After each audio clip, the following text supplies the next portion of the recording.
Buenos días a todos y bienvenidos al primer episodio del podcast de Desenredando la Torre Babel, la voz de la logopeda.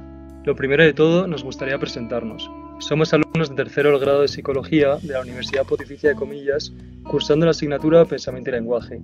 Antes de empezar, nos gustaría recalcar la función del logopeda, que, si no me equivoco, consiste en prevenir, evaluar y tratar las alteraciones que se relacionen con el lenguaje y la comunicación, como puede ser la voz, la audición o las funciones orales asociadas. Para desentrañar los misterios del lenguaje y acercarnos al real tratamiento de personas con este tipo de trastornos, hoy vamos a entrevistar a Laura Seco, una logopeda que trabaja en afasia activa y en CEADAC. Laura, buenos días, ¿cómo estás? Hola, buenas, bien. Qué Aquí bien. arrancando. Genial. Mira, antes de nada queríamos agradecerte tu disponibilidad y el que compartas con nosotros tu conocimiento. ¿Cuántos años llevas trabajando con pacientes con trastornos del lenguaje? Bueno, yo terminé la carrera ya hace 20 años, que son los que llevo en activo, pero más específicamente con personas adultas que han sufrido un daño cerebral adquirido y a consecuencia del mismo han sufren un trastorno del lenguaje, casi 12 años.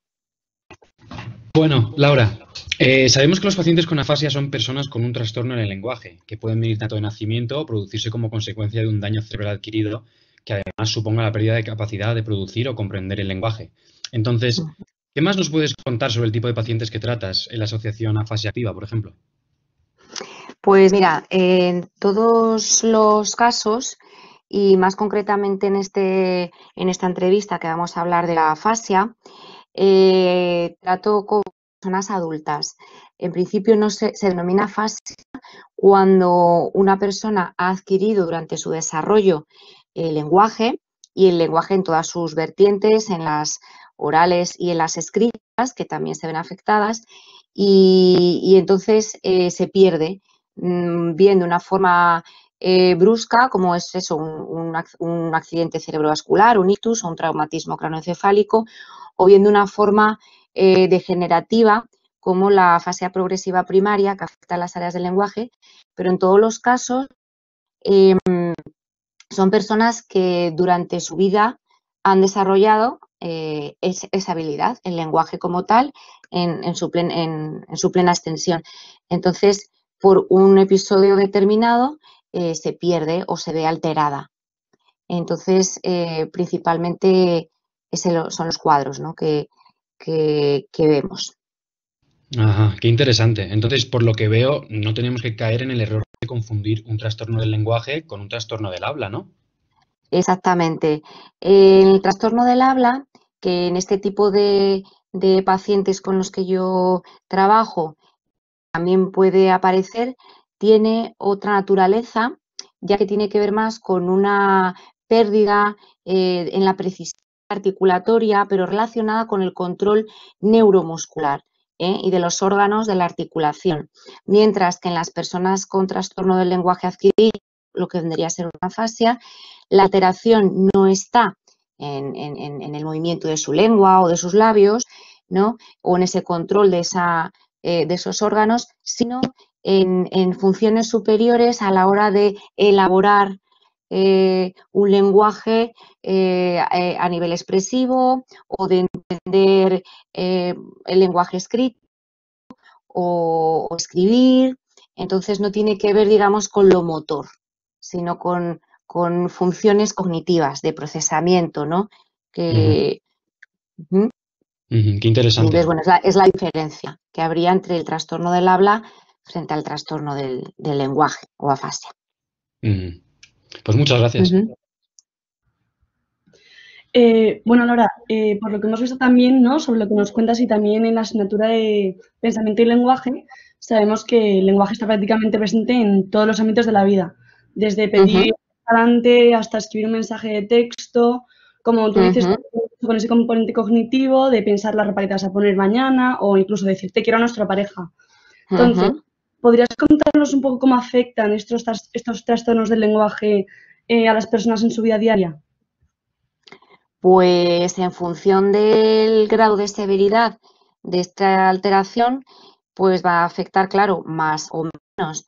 puede afectar desde actividades de la vida diaria, como hablar por teléfono, hacer alguna consulta en una ventanilla de en alguna entidad pública o en el banco, hasta, bueno, pues funciones mucho más complejas como gestionar, por ejemplo, la contratación de un seguro o la compra de un coche, ¿no? Y que tiene gente joven que ha tenido algún tipo de acontecimiento cerebral y está en plenos estudios, ¿no? Pues que quiere una capacidad lingüística preservada, pues para todo lo que conocéis, ¿no? Siendo estudiantes a la hora de desenvolver vuestra actividad, ¿no? En la universidad en este caso. Entonces, pues puede afectar efectivamente a cuestiones pues muy sencillas, ¿no? Como puede ser eso, ir a la compra y preguntar pues dónde está un producto determinado, por ejemplo, ¿no? Y teniendo en cuenta un poco más lo que sería pues un abordaje terapéutico, es que también nosotros desde el punto de vista de psicólogos, ¿no? Tenemos muy clara la importancia del trabajo interdisciplinar pues entre logopedas y psicología, o sea, logopedia y psicología. Por ejemplo, desde la perspectiva psicológica, pues sabemos que también estos pacientes, además del trastorno del lenguaje, ¿no? Padecen síntomas de irritabilidad, angustia, pueden llegar a tener depresión. Entonces, a ver si nos puedes ofrecer una idea general de cómo se hace un abordaje terapéutico en estos trastornos. Pues mira, primero te cuento un poco desde mi posición como logopeda. El abordaje va a depender mucho de la severidad de la que hablábamos, ya que va a haber planteamientos rehabilitadores como tal, terapias que van a hacer que recupere lo perdido, o terapia, una autoterapia, son enfoques más, ¿cómo te lo explicaría yo? Que no rehabilitarían, sino que compensarían. Son enfoques que compensarían la pérdida, en este caso, del lenguaje, ¿no? Normalmente en casos muy severos se tiende más a compensar esa pérdida con otros sistemas de comunicación, con otras estrategias, ya que el daño a lo mejor es muy importante y la recuperación, la rehabilitación, pues no va a ser posible al 100% o tiene un recorrido muy pequeñito. Y efectivamente el paciente con afasia es un paciente que normalmente tiene otras alteraciones, como pueden ser de otras funciones cognitivas, que los neuropsicólogos son los que abordan estas áreas cognitivas, como son la atención, la concentración, memorias, funciones ejecutivas, que están también, que van a ayudarnos o a interferirnos en el pronóstico y en la recuperación del lenguaje, como otras efectivamente, como otros escenarios a nivel de estado anímico, de depresiones, o no tiene por qué haberlas, porque también va a depender un poquito de la conciencia del déficit que se tenga y efectivamente, pues somos un todo, ¿no? Los humanos somos un todo, el cerebro es un todo, aunque de algún modo parcelemos pues para poder entender y abordar ciertas alteraciones y pues hay que andar un poquito todos de la mano y muchas veces pues recibir pautas por parte de un psicólogo a la hora de abordar una terapia o una sesión determinada con una persona con afasia. Hay veces pues eso, que necesitamos entre los profesionales del equipo darnos pautas mutuas, ¿no? Sobre cómo abordar al paciente en global. Laura, y con respecto al coronavirus, imagino que habrás tenido que dar algunas sesiones online. Me gustaría saber si es difícil adaptar las terapias a este nuevo formato. Vamos a ver, el tema de la telepráctica, hablando un poquito más precisamente, hay ciertos países que lo llevan ya implementando durante tiempo, como puede ser Estados Unidos, Canadá. Allí, sobre todo, bueno, pues porque el sistema de atención sanitaria es un poco diferente al que podemos tener aquí en España, también porque las distancias son mucho más amplias y, por tanto, son, vamos a llamar, modelos de intervención que llevan a más tradición. Con lo cual, cuando yo efectivamente he tenido que adaptarme a la nueva realidad, a los tiempos que corren, pero ya venía yo formándome un poco en este campo con anterioridad y, bueno, pues ahora lo he tenido que aplicar prácticamente al 100%. ¿Es difícil? Depende también de las secuelas o del manejo que el paciente presenta. Si requiere un mínimo de autonomía, si no cuenta con ayuda en su casa, un mínimo de autonomía a la hora de manejar pues, un ordenador, por ejemplo, que es lo más habitual, o una tableta. Y bueno, hay plataformas muy sencillas en las que no se requieren conocimientos más allá del conocimiento básico, ¿no? Del manejo de un ordenador, una tableta.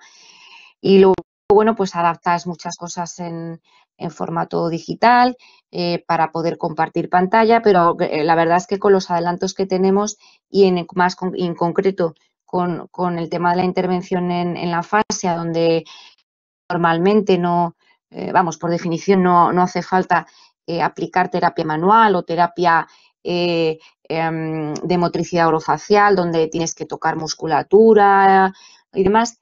A priori es un método, vamos a decir, bastante sencillo de adaptar, ¿no? Lo que viene a ser la terapia tradicional cara a cara a esta nueva modalidad online. De hecho, hay estudios previos que demuestran la eficacia, ¿no? Que tiene la telerehabilitación en el paciente con afasia en concreto, que como mínimo tiene el mismo éxito que el cara a cara, si no más, ¿no? En ciertas. Entonces, bueno, en principio los estudios todos indican que de una forma bien hecha, forma sincrónica, ¿no? Como si dijéramos en vivo y en directo, el paciente a un lado de la pantalla y el logopeda al otro, puede hacer y desarrollar una rehabilitación de la fascia en óptimas condiciones. Pues muchísimas gracias, la verdad que tiene mucho sentido todo lo que dices. La verdad es que es una labor bastante compleja. Bueno, Laura, nos acercamos al final de esta primera entrevista. Pero antes de despedirnos, nos gustaría saber si podrías dedicar a nuestros oyentes unas breves palabras para animarles a conocer y visibilizar más este tipo de trastornos.